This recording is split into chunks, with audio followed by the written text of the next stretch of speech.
I'm Gargi. I live in the late Vedic period. I'm well versed in the Vedas and philosophy. In this video, we'll cover ancient Indian history from 1300 BCE to 600 BCE. Music. We've started a series on ancient Indian history. This is the second video in that series. After watching this video, you won't have any wrong answers about the history from 1300 BCE to 600 BCE. On this channel, music, ancient Indian history will be presented like a movie, so make sure to subscribe to this channel. Let's get started. Thousands of years ago, when civilizations were buried under massive stones, when the sages' voices echoed in the Vedas, and when iron began to change the course of human history, that's when ancient Indian history was being born. So get ready to take a journey through India's ancient past. This was the time when humans cleared forests and split rocks to pave the way for progress for generations to come. In this video, we'll cover topics like the Iron Age culture and the Megalithic culture. So we're talking about the Megalithic culture, the early Vedic period, and then the later Vedic period. Let's start with the Iron Age culture. The discovery of iron was probably the biggest turning point in human history because using iron was way more convenient than using other metals. The Iron Age in India began roughly between 1500 BCE and 1200 BCE. In India, the Iron Age started in two different ways. In North India, people used iron to make farming tools, weapons, and other useful stuff. In North India, iron was used extensively. Forests were cleared, farming started, and Vedic culture developed. Meanwhile, in South India, the use of iron appeared as part of the megalithic culture, also known as the Late Stone Age culture. People in South India made iron weapons, but their biggest claim to fame was their burial customs. When someone died, they used to bury iron objects along with the dead body. For protection, they'd also place huge stones called megaliths around the grave. That's why this culture is known as the megalithic culture. Sites of this megalithic culture have been found in Tamil Nadu, Karnataka, the Vidarbha region, Andhra Pradesh, and Telangana. Let me clarify that in South India, after the Copper Age, the Iron Age came directly. Unlike North India, there was no Bronze Age in between. This means the Bronze Age culture belonged to North India, while the megalithic culture was related to South India. Remains of the Iron Age culture have been found in a place called Adiranjakheda in the Etah district of Uttar Pradesh. From here, iron slag dating back to around 1000 BCE has been discovered. Furnaces have been found that prove iron was being smelted locally here 3,000 years ago. Besides that, an iron spade and sickle were discovered in the village of Jakhara in Uttar Pradesh. Music. Between 1500 BCE and 1000 BCE, the Aryans arrived in India. Music. There's no unanimous agreement among historians about whether the Aryans were native Indians or foreign invaders. Some historians believe the Aryans were Indian, while others see them as foreign attackers. I'll leave that judgment to you, the viewers. Now, let's see what happened in India after the arrival of the Aryans. Things changed. Music. At that time, there wasn't any big empire, but large farming communities had sprung up in places like North India, the Deccan Plateau, and Karnataka. In the Deccan and South India, shepherd settlements were established. I'm a farmer living on the Deccan Plateau. We also have large settlements in North India and Karnataka. Historians don't know much about us. We mainly focus on farming and animal husbandry. These very settlements later grew into big empires. Around this time, the first states, empires, and kingdoms started to develop. Gradually, we began to organize ourselves politically. These political changes led to new ways of farming and managing crops. This was also when the Rigvedic period, or early Vedic era, began in India. It was during this time that the world's oldest text, the Rigveda, was composed orally. The Aryans were the first to settle in the Sapta Sindhu region in India. So, what exactly is this Sapta Sindhu area? Let's find out. Let's discuss this in depth. The Rigveda's river hymn mentions 21 rivers, but among these river regions, there was a specific area called the Sapta Sindhu region. This was the land of 7 rivers. So, which were these 7 rivers? The first was the Sindhu River, which is mentioned the most times in the Rigveda. The second was the Saraswati, considered the holiest and best river in the Rigveda. Third was the Videsta, which is the Jhelum River. Fourth was the Asikni, meaning the Chenab River. The fifth was the Parushni, which is the Ravi River. and the sixth was the Vipasha, known today as the Beas River. The seventh river was called Shudadri, which is the Satluj River. The early Aryans lived around here. If we look at it in today's terms, this area includes present-day Punjab, Haryana, and parts of Afghanistan. Let's dive deeper into the Rigveda. The Rigveda is considered the oldest text in the world, and it's also believed to be a Purusharya, meaning it wasn't written by humans but by the gods. The Rigveda is also called Shruti, which means it wasn't written down, but passed on by hearing and memorizing. It has a total of 10 books, 1,028 hymns, and 10,580 verses or mantras. Books 2 to 7 are the oldest. They're called the family books or sage books. Books 1 and 10 were added later. Now, let me tell you about the important books that are often asked about in exams. The most important is the third book. In this third book, the sage Vishwamitra composed the Gayatri mantra. I am sage Vishwamitra. I composed the Gayatri mantra. Om Bhur Bhuvasva. Tat Savatar Varyam. Bhargo Devasya Dhimahi. Dihyo Yona Prachodayat. This is the same mantra you've always said in school prayers. The Gayatri mantra is dedicated to Savita, the sun god. Yep, that's right. Now let's talk about the 7th chapter. It talks about the famous battle of the 10 kings. This battle happened on the banks of the Parushni, which is the Ravi River, between Sudas and an alliance of 10 other kings. The reason for the battle was that King Sudas replaced his main priest Vishwamitra with Vashistha. Angered by this, Vishwamitra formed an alliance of 10 kings, but Sudas came out victorious. Music. This King Sudas was the king of the Bharat tribe. Yes, the same Bharat after whom our country, India, is named. The 9th mandala is also an important one. It is completely dedicated to Soma, the god of plants. Now, let's come to the most controversial mandala, the 10th mandala. In the 10th mandala, there's a hymn by a man. This hymn explains the fourfold system in detail. According to this system, everyone in society is divided into 4 groups based on their work. The first group is the Brahmins, who originated from the mouth of Brahma. It's said that the Kshatriyas come second, originating from Brahma's arms. Third are the Vaisyas, said to have come from Brahma's stomach. And last, at the bottom, are the Sudras, who are said to have come from Brahma's feet. During the Rigvedic period, this system was entirely based on one's actions. That means people from different Varnas could be part of the same family. This was where the Varna system in India began, and by the later Vedic period, it had turned into the caste system, meaning the caste system in the later Vedic period was based on actions. Back then, your status wasn't decided by your birth. Now, let's see what the political system was like during the Rigvedic period. Politics in the Rigvedic era was completely tribal and democratic. There was no standing army or bureaucracy. I'm from the Rigvedic era, so let me tell you how the political system worked back then. The smallest unit was the family, headed by the head of the household, called the Kulpa or Grihapati. Larger than the family was the village, which was a group of several families. Its head was called the Gramini. Bigger than the village was the Visha, which was a group of villages. The chief was called Vishpati. The largest tribal unit was the tribe itself. People called their chief Rajan, Gop, or Gopi. The word Jan is mentioned 275 times in the Rigveda. Now, let's talk about the democratic institutions during the Rigvedic era. The first was the Sabha. The Sabha was an assembly of the tribe's elders and elites, functioning much like today's Rajya Sabha. The second was the Samiti. This was the central assembly of common people that elected the king, very much like today's Lok Sabha. Its president was called Ishan. The third was Vidath. It is the oldest. It was an organization that handled the distribution of loot and also held religious discussions. Now, let's understand the status of women during the Rig Vedic period. I am Lopa Madra, I am Gosha, I am Apala, and I am Sikta. We are all highly educated and wise women. The Rig Vedic period was like a golden age for women. Women had a very good status during this time. Girls had the right to the Upanayana ceremony and education.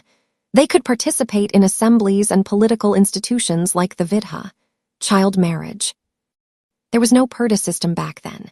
In that era, there were learned women like Lopamadra, Gosha, Apala, and Sikta, basically scholar women. I am Lopamudra, the wife of sage Agastya. During the Rigvedic period, women not only sat alongside their husbands during religious rituals, but the yajna sacrifice was considered incomplete without them. Girls got married in their youth, around 16 or 17 years old, with their own consent. Yes, women had a good status during the Rigvedic period. There's no evidence of child marriage, sati practice, purdah system, or female feticide in society at that time. Music people in the Rigvedic era valued cows a lot. How? Let me tell you. I'm from the Rigvedic period. Let me explain how we lived back then. Animal husbandry was our main occupation because we Aryans were mostly herders. Farming was our secondary job. In the 4th book of the Rigveda, farming is mentioned only 24 times. Cows were very important to us. We considered cows sacred and never to be killed. If anyone accidentally killed a cow, they were either given the death penalty or exiled. Among us, there were even wars between cows. The battles fought over cows were called Gavishti music, and the search for cows was called Gavshana.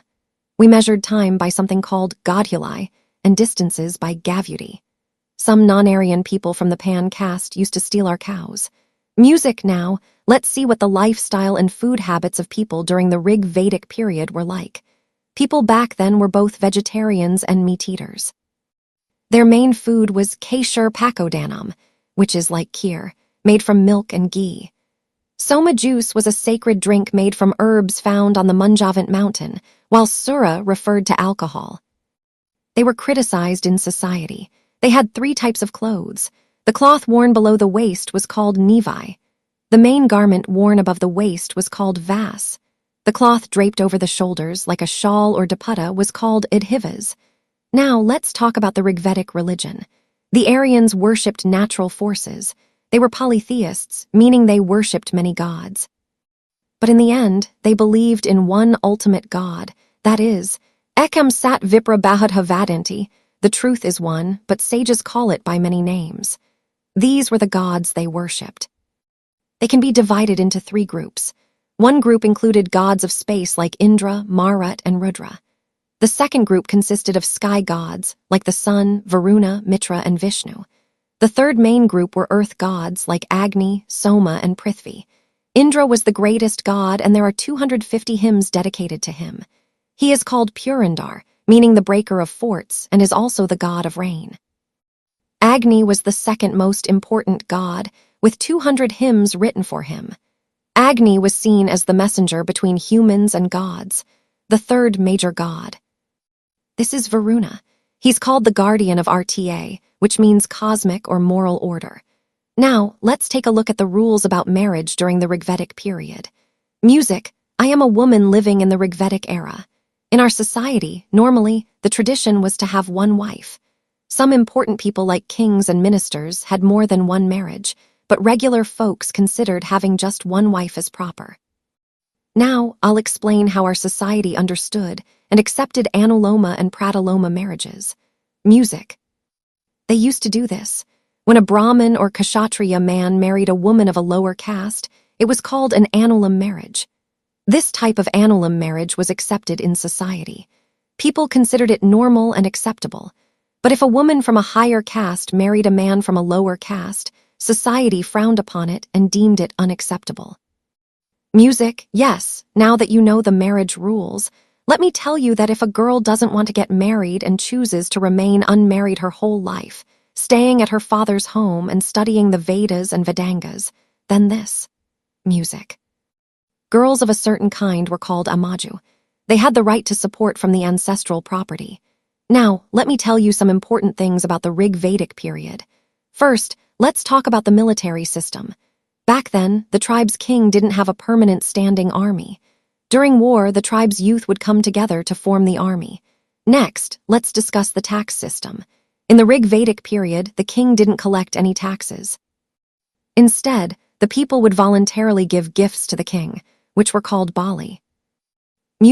When it comes to family, the households back then were patriarchal, meaning the father was the head of the family. But still, women held a pretty strong position. As for metal use, the Rigvedic people used copper and bronze, which they called ores. Even though iron had been discovered elsewhere in the world, the people of this period didn't know about iron. Now, to sum up the Rigvedic era, no iron, so they didn't use iron, and no army either. There wasn't a standing army. During wartime, the young men of the tribe would just come together to form the army. There was no caste by birth, so the caste system was based on what you did, not where you were born. Music, no coins were used for trade. Instead, people exchanged goods directly. Music, there were no direct taxes. However, the people would voluntarily give gifts to the king, called Bali. Now I'm gonna take you to a time when a lot had changed since the Rig Vedic period. This era is known as the later Vedic period, so get ready. Let's take a trip back to the late Vedic period. If you're enjoying this video, make sure to like and share it. We learn about the late Vedic period from texts like the Samaveda, Yajurveda, Atharvaveda, as well as the Shatapatha and Aidarya Brahmana scriptures. Also, the Aranyakas and Upanishads are important literary sources to understand this era. One of the biggest changes during the late Vedic period was that the Aryans became familiar with using iron. The discovery of iron around 1000 BCE brought a revolution in this music era. Iron was. These people used to call it Krishna Ayask. Axes made of iron were used to cut down thick forests. At the same time, iron plows made it easier to till tough land. The Rigveda mentions the Aryans' residents as the Sapta Sindhu region of Punjab and Haryana, as well as the Kubha Kabul in Afghanistan, Kurumu, Kuram, Gamati, Gomal, and Suv a S letter 1E6DU, Swat, rivers. But during the later Vedic period, their settlements were not limited to the Sapta Sindhu region alone. The Shatapatha Brahmana talks about Vaidha Madhava. The story shows how the Aryans cleared the forests by setting fires and expanded towards the east. The Kuru Panchal region, that is, the Ganga Yamuna Doab area, had now become their new territory.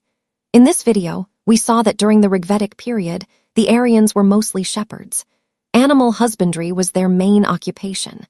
But after the discovery of iron and clearing of forests, agriculture became their primary livelihood in the later Vedic period. They grew different kinds of crops. Now barley, yav, rice virai, and wheat godham became their main crops, with the development of agriculture. Staying in one place had become a necessity for them, so they gave up their nomadic lifestyle. They settled down permanently in one spot. In other words, their tribal way of life ended because of agriculture. Small villages started to form. Along with this, small regional states began to emerge. The people from the Puru and Burit tribes came together to form their own territory called the Kuru Kingdom, which was known as the Central Region. Similarly, the Turvash and Krivi tribes joined forces to create a new territory called Panchal. People stopped being loyal to just their tribe and started being loyal to their region or kingdom instead. With the development of small kingdoms, the king's power started to grow. The position of king became hereditary, passed down through families. Kings began holding grand rituals like Rajasuya, Ashvamedha, and Vajipya to showcase their power and empires. As the king's power increased, democratic institutions from the Rigvedic period like the Sabha and Samiti weakened and came under the control of the king and the upper class. These institutions were no longer democratic. Now, let me introduce you to an administrative officer from the later Vedic period. He will tell you about the later Vedic era. I'll tell you about the administrative system. I'm an administrative officer from the later Vedic period. In our time, the high-ranking officials were called Ratnis. They were equivalent to today's IAS and IPS officers. The Shatapatha Brahmana mentions 12 Ratnis, but here I'll focus on the 8 most important ones. The first Ratni was the Purohit, the king's chief advisor or religious guru. The second was the Senani, the commander of the army. The third was the Suda, the king's charioteer and historian. The fourth was the Bagtu, the main officer in charge of collecting taxes. This is the most important for the exam. The fifth was Ratni. The collector was like a treasurer. The sixth was Akshavap. He was the king's companion in the dice game. And seventh, he kept track of the income and expenses. The seventh was Palgal. He was the king's friend or messenger. The eighth was the Maharshi, not an officer. He was the king's chief queen and also advised the king. Looks like you guys got confused. Okay, I'll tell you a shortcut to remember all this. Purohit, Senani, Ni Sut Ka Bag. The collection was given to Mahesh, who is a bit crazy about scriptures. Hopefully, you now have a good understanding of the administrative system during the later Vedic period. Now, let's look at the different types of marriages in that era. The first was Brahma marriage, considered the best. In this, the daughter was given to a worthy and learned groom without any expectation of dowry.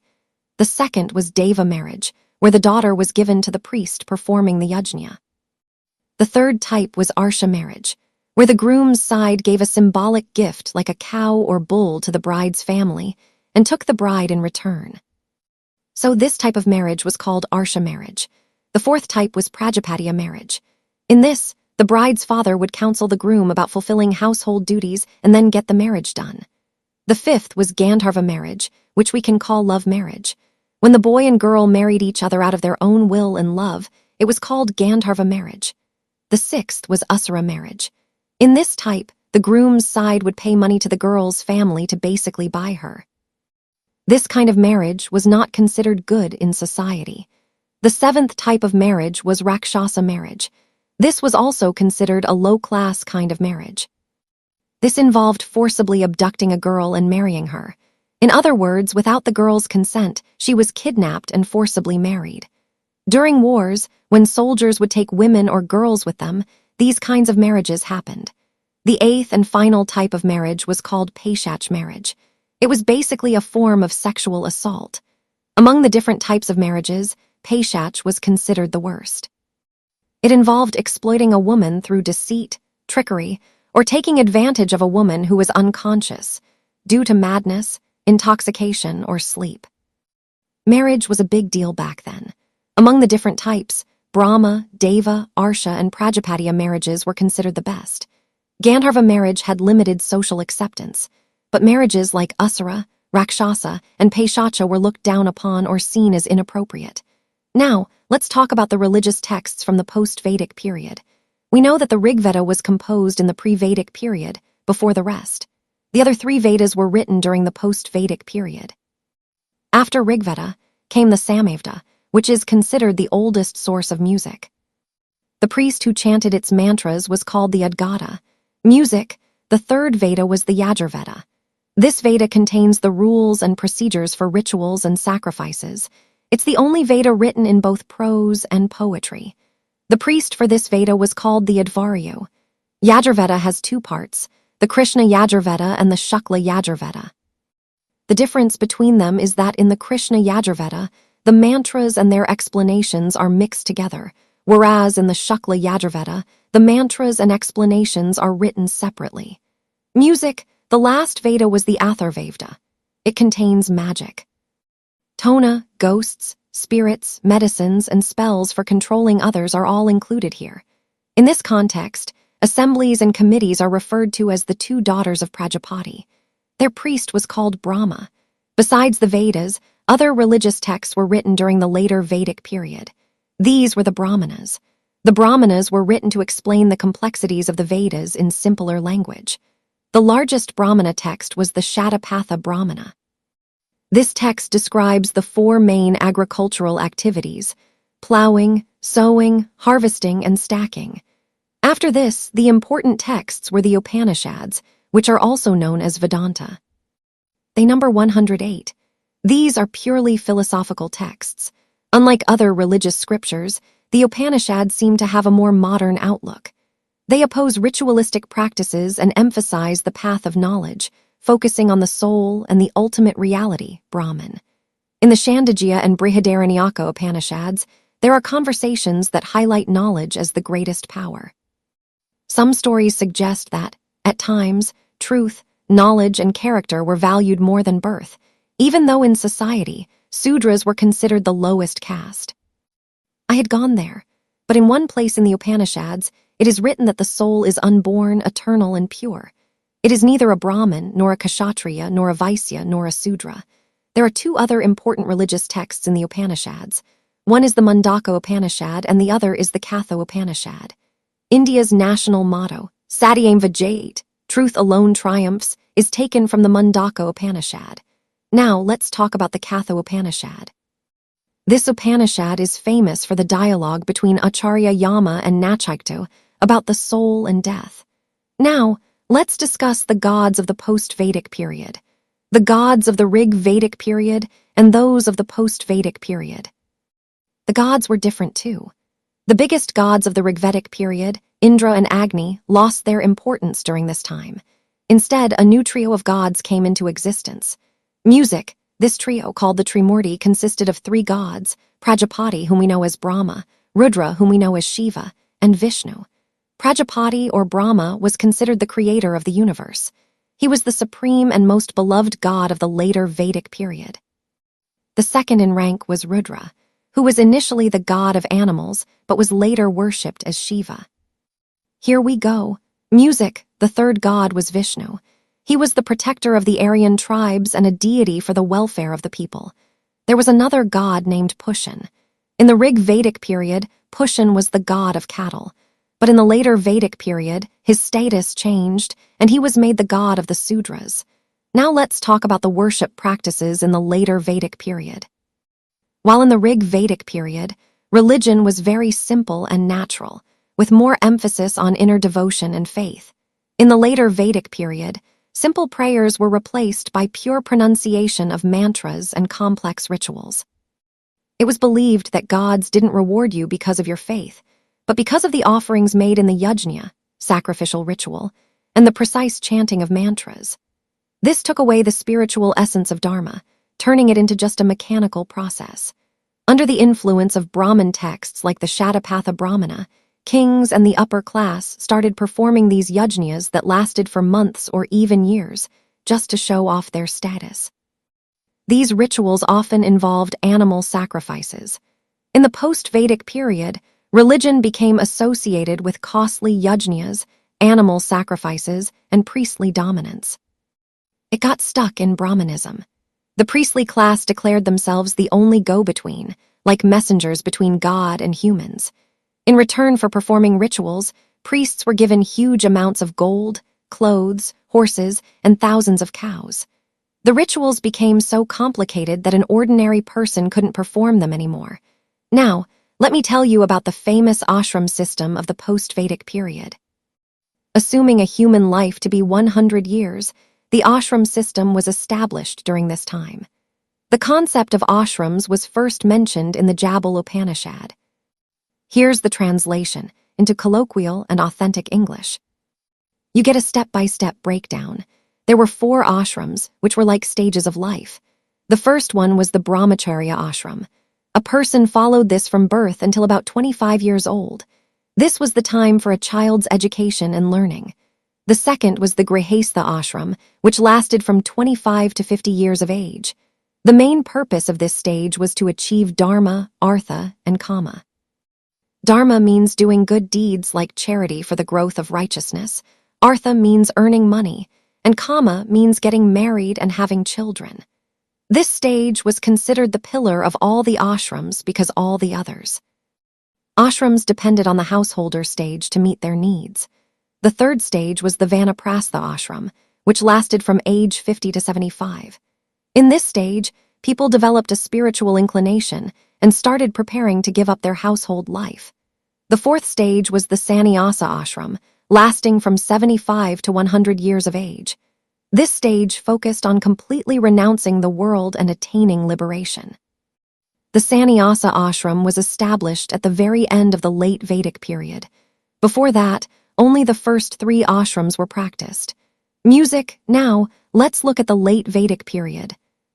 What was social life like for people? Was there any discrimination or hierarchy in society?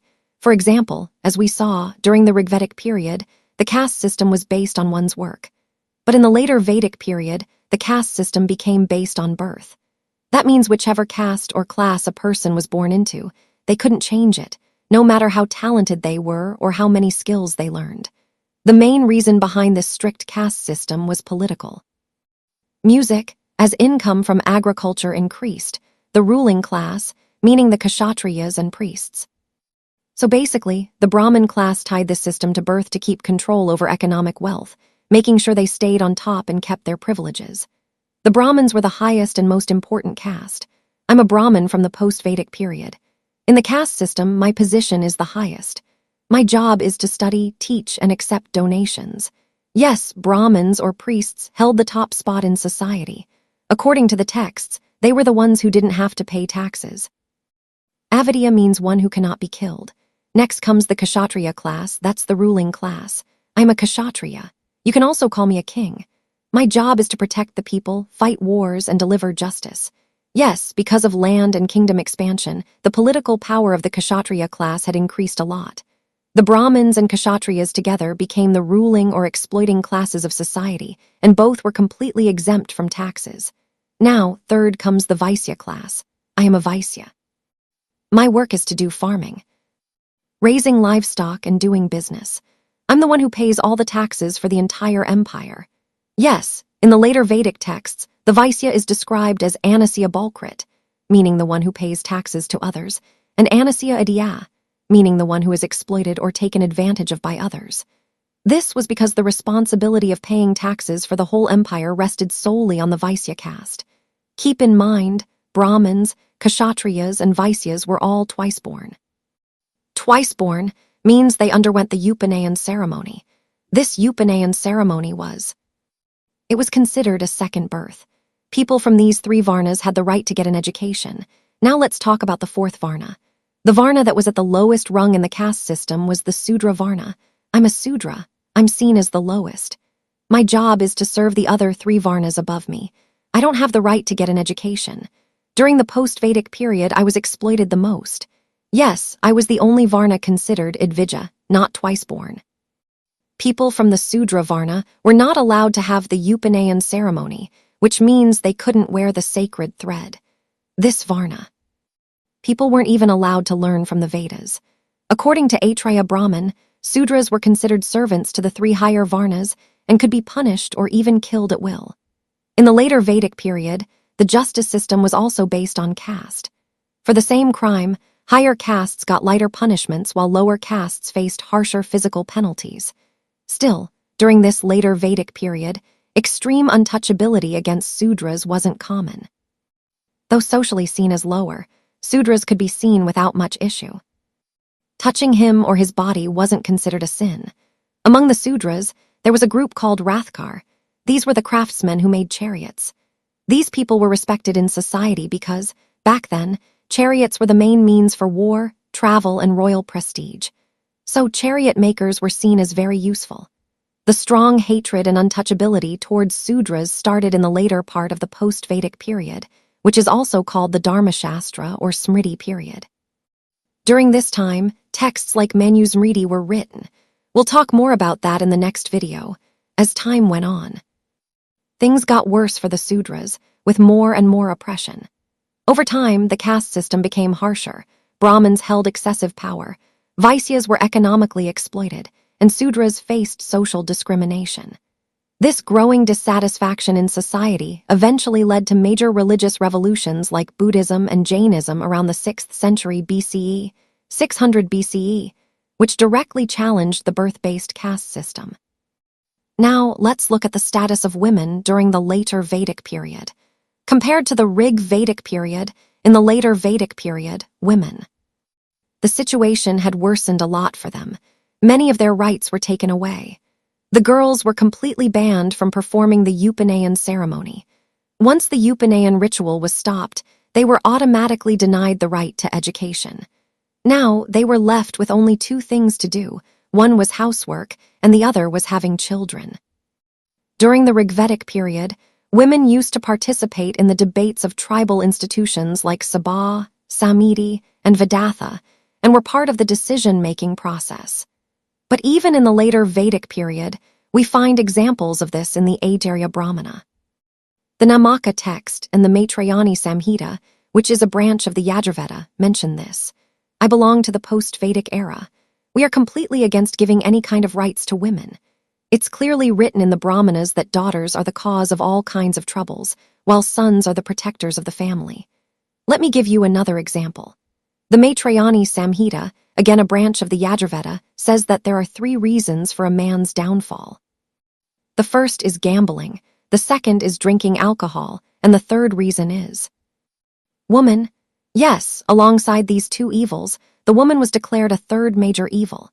This shows that in the post-Vedic period, women were increasingly seen not as independent individuals, but merely as objects of consumption or obstacles in a man's path. Despite this decline, there were some exceptions that suggest a few women were highly educated even during this time. These women include Gargi, Maitri, and Katayani, who made significant contributions to philosophy. Maitri and Katayani were both renowned disciples of the sage Yajnavalkya. He had 2 wives. Among them, Maitri was extremely wise. When Yajnavalkya decided to divide his property between his 2 wives before becoming a renunciant, Maitri refused to accept any wealth and said, "What use is wealth to me if it doesn't grant me immortality, that is, liberation or knowledge?" Instead of asking for money, she asked the sage to teach her about self-knowledge. Gargi was a great philosopher and speaker in King Janaka's court. The dialogue between Gargi and Yajnavalkya is one of the most famous philosophical debates in history. This dialogue is recorded in the Brihadaranyaka Upanishad. Let me tell you about Gargi, a great philosopher from ancient times. Once, King Janak organized a debate and announced that whoever turned out to be the greatest scholar would receive 1,000 cows, each with golden horns. Sage Yajnavalkya also came to this debate. He saw that no one there could match his knowledge, so without even participating in the debate, he declared himself the greatest scholar. When he tried to claim the cows as the winner, the wise Gargi challenged him and said, "Rishavar, you can only take this cow with you if you defeat me in a debate." The debate began. A question-and-answer session started between Yajnavalkya and Gargi. Yajnavalkya asked, "If everything exists in Brahman, then where does Brahman itself reside?" Gargi replied, "Brahman resides within itself." Gargi posed extremely difficult philosophical questions to Yajnavalkya about the origin of creation, the self, and the universe. At one point, Yajnavalkya started running out of answers to Gargi's questions, and frustrated, he said, "Gargi, don't ask any more questions beyond this. Otherwise, they threaten to chop off your head from your body. Music, the path to knowledge, lights up through questions." After that, Gargi went silent and the debate ended. Yajnavalkya was declared the winner. A victorious smile spread across Yajnavalkya's face. He left with 100 cows. But the important thing is, even after more than 2,600 years, this event isn't remembered for Yajnavalkya's win, but for Gargi's courage and sharp wit. The outcome of this debate was that Gargi became known as one of the greatest figures in early history. She gained